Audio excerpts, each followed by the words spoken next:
Number 4. This happened during a Boy Scout campout when I was 15. My friend, who was supposed to share the tent with me, called out from the trip at the last minute, so that meant I had to pitch the tent and sleep in it alone. The sun was going down, and after a long day of hiking, we got back to camp to set up our tents.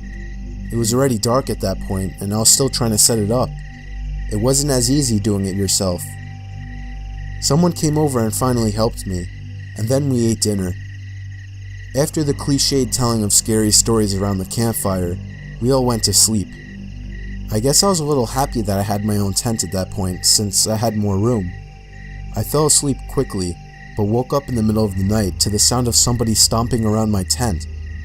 I immediately assumed it was another scout going to take a leak or something. You may be thinking that all our tents were pitched right next to each other, but our scoutmasters actually had us pitch our tents far apart, so I was pretty far from my closest scoutmates.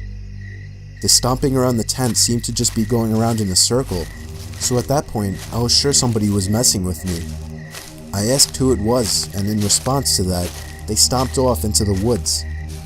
I almost found myself going out and following them, but I figured it wasn't worth it, and just tried to fall back asleep. But after that, it was hard to. Sure enough, the stomping came back, and started circling the tent again.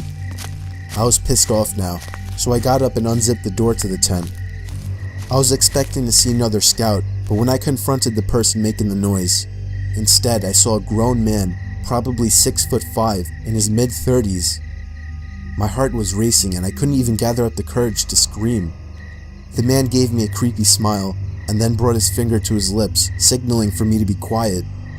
I did a quick 180 and sprinted to my scoutmaster's tent, screaming like a baby. He ran out before I even reached the tent, and I told him about the man I saw. He and the other scoutmaster ran over to my tent with one of the hunting rifles, but they didn't find the man. They did, however, pick up on the tracks the man left walking around the tent. We were all told to bring our tents closer together, like literally right on top of each other. The trip was cut short the next day and we all went home. I have never gone camping since, and I never will again. Number 3. So me and a couple of my buddies went camping last summer alongside the Willamette River. We actually had a decent hike into the deep end of woods. We did some night fishing, listening to music, and basically drank to the point where everything was funny later in the night. I would guess we finally called it a night somewhere past 2 a.m. I shared a tent with one of my buds while the other two shared another tent. We heard them laughing about something. At first we laughed at the sound of their laughing, but it soon got annoying and we yelled for them to shut up. One of them responded, "It isn't us." I sat up, startled at the response. I came to realize that it was the sound of only one person laughing, and it didn't sound like either one of my friends. Even in my drunk state, I realized how odd it was for somebody to be out this far in the woods so late at night. The laughing gradually got closer and louder to our campout. My friend shot up and looked at me with a worried look on his face. I heard my other friends scream over to us that they were getting freaked out. As the laughing got even closer, I could make it out very clearly to be the laugh of a male, probably in his 30s or 40s. He sounded like he was as drunk as us, messing around with friends, but we only heard his laugh, nobody else. There was something indescribably creepy about his laugh too, as if it was missing something to it. You had to be there to understand what I mean. The laughing was now just at the edge of our campsite, but we couldn't hear any footsteps at all. Now that may not seem like a big deal. It was impossible to move through that without making noise. And finally, all of a sudden, the laughing stopped completely. We had no idea where whoever that was standing, as he hadn't made a single stepping sound. We sat there in silence looking at each other. My friend was clearly freaking out, but he was keeping it together the best he could. Finally, something broke the silence. The sound of something rubbing against the cottony fabric of the tent. We saw the outline of a hand through the moonlight, pressing on the tent. We both screamed at the top of our lungs before getting out of the tent. We ran as fast as we could through the woods, our other friends following us. After about 5 minutes of running, we somehow found our car. I actually puked from running so much before taking the wheel. I don't condone drinking and driving, but I still believe we were just in this situation. By far the most horrific experience of my life. No idea who or what the hell that was, or what they wanted. Number 2. After college, I went backpacking in the Canadian wilderness for a few weeks by myself. To put this in perspective, I was in the middle of nowhere. The nearest town was a 3-hour bus ride away, and I only saw one other person, who was from a distance. He was in a canoe, during the entire 7 days. I brought a few disposable cameras with me, as this was before digital cameras were too widespread. I took a lot of pictures. When I got home, I had them developed and took a look at them. The pictures were standard nature shots, until I got about halfway through my first camera. There were 2 pictures of me asleep in my tent in my sleeping bag. I literally freaked out when I saw it, and I had a complete breakdown. To this day, I have no idea how those pictures got taken. I haven't been camping since, and I sleep with my door open and my curtains shut, and I still get the paranoid feeling that whoever took those pictures is still watching me somehow. Number 1. My boyfriend and I decided to go out to the gorge for some quality time camping. We had always gone with several other people, but this was the first time it was just us two. When we got out of our car to prep our gear for the mile hike back to the camping spot, 2 sketchy-looking dudes came out of the trailhead, eyed us, and went back onto their old-school Volkswagen camper van. I had a weird feeling, but shrugged it off and proceeded back to our camping spot. I had previously camped in the same area a handful of times, and I knew it pretty well.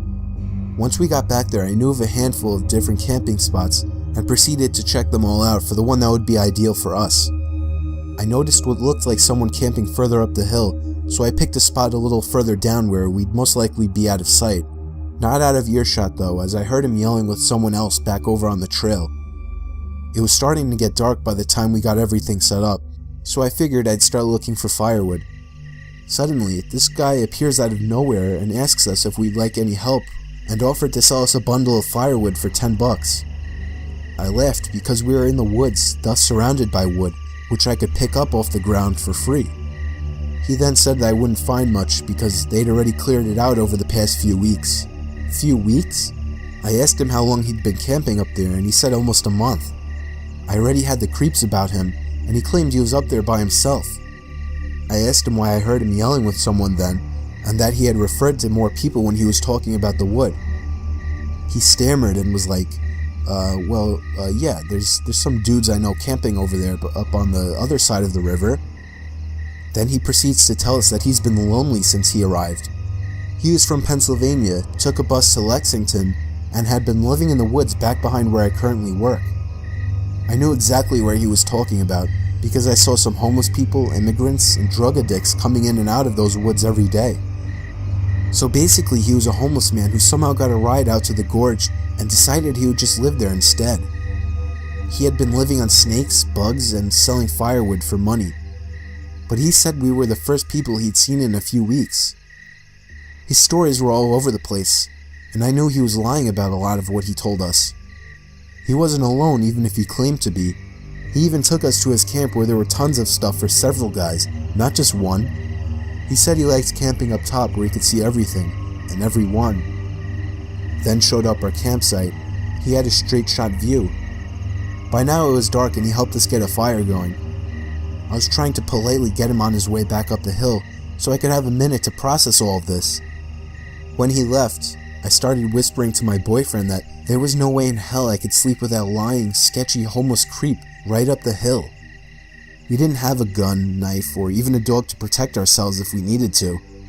My boyfriend somehow convinced me to stay a little longer, so we planned to stay the night. But all throughout the night, we heard twigs and branches snapping around our tarp, as if somebody was watching us.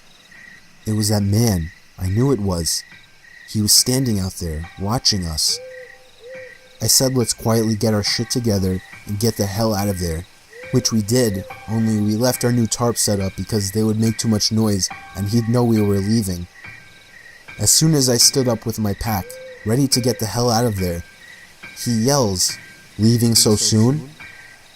We proceeded to get away from there as quickly as possible. The most disturbing thing, as we were getting away from there, the man yelled for us to come back. That only made us go even faster. In my mind, we were either getting robbed, raped, killed, or something, because he was not alone. His stories didn't add up, and his background of where he came from made me believe he was running from something and was trying to hide by living off the grid. I called the Rangers the next morning and told them about him. Luckily, all he got from us was a set of new tarps.